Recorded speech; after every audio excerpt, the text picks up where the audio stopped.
Well, this is the book by Rabbi Yosef Chaim MIMRAN. Coming to another lecture, the last one really regards to silence. There's silence all around us all the time. And this is the struggle that Rabbi MIMRAN is trying to tell us of how to be able to focus on the background.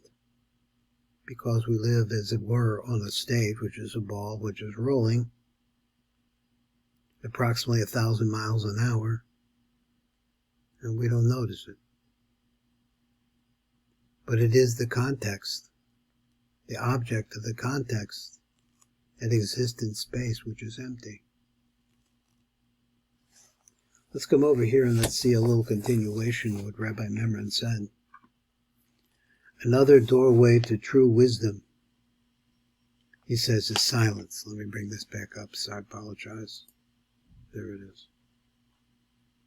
So he writes like this: since your mouth from speech, boy, I read that wrong.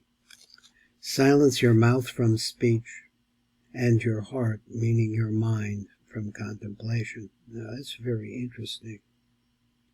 We think that when we're doing meditation, that we have to have something physical in our minds. He's called it a mind object. To point at, and he's saying no. Let's see what else he says. This is once again from this Sefer Reishos Chochmah. It says, included in the basic idea of acquiring love is loving solitary meditation. Because when a man desires the love of company, of other people, it's impossible for him to be attached. Rabbi Yitzchak from Akko, blessed be he, wrote, the meditator wants to achieve this great level of meditation in order to wrest upon himself peace in his lifetime. Now here he's saying meditation on nothing. So a famous but not so well understood teaching was stated by a great sage in the Pirkei Avos. All my life I have been brought up against the wisest of men and did not find anything that benefited me more than silence.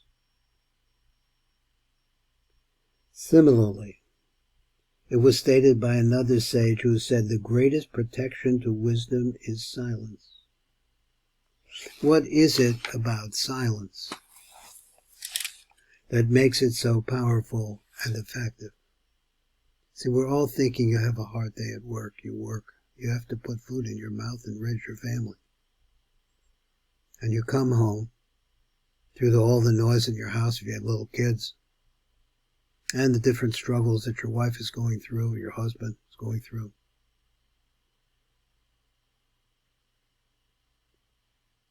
How is it? What is it we seek?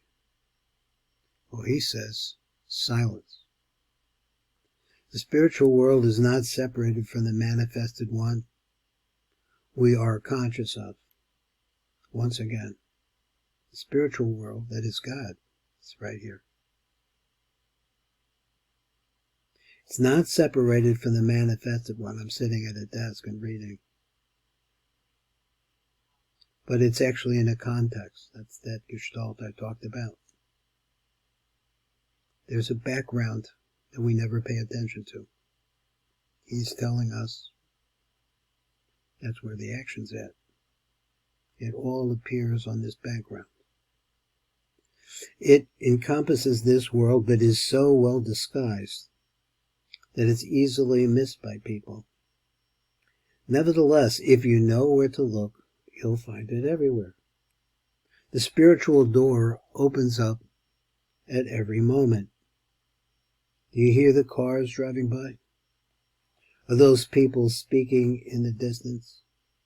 Listen carefully. Can you feel the presence of the unmanifested in that? You can't?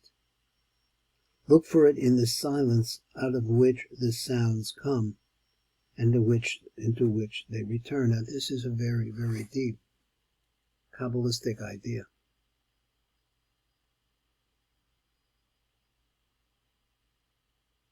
because we come from nothing. We spend all our lives wanting to become something. Make something out of yourself.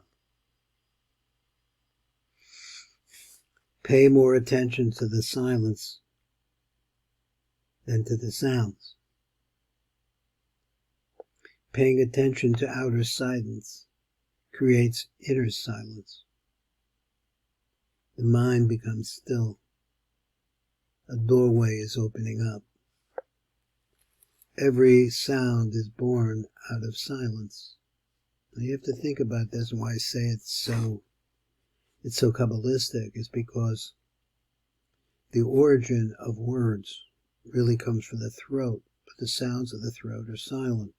They have to be manifest.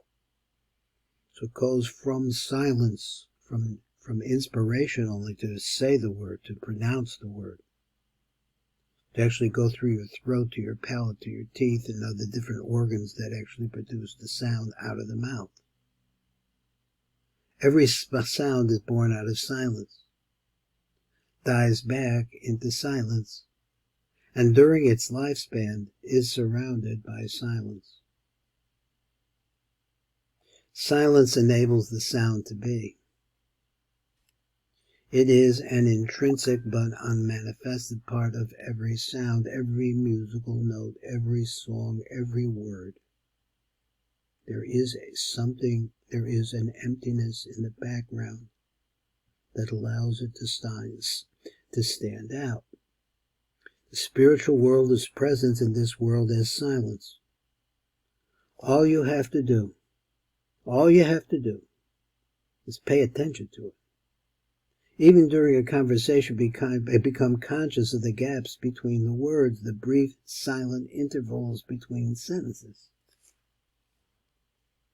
As you do that, the dimension of stillness grows within you.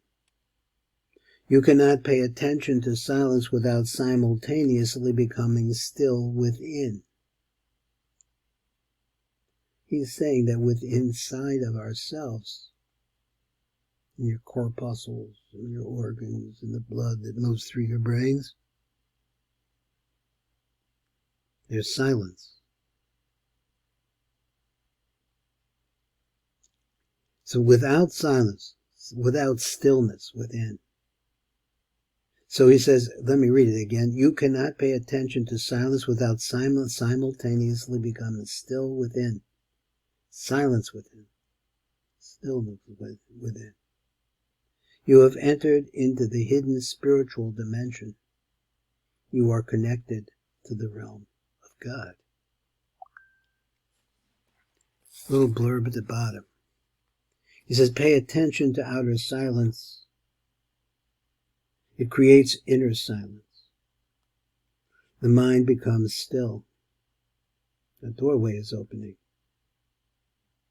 This is Baruch Fleischman. You're listening to Rabbi Yosef Chaim MIMRAN. I'm reading this here. It's really very inspirational. He's giving us tools over and over and over again to overcome the problems that are constantly changing, constantly coming upon us. Behind it is this silence, though. That silence is also not to be forgotten. It's a Rahmanas, it's a mercy. You have to find that. It's the way to overcome many, many obstacles. This is Baruch Fleischman.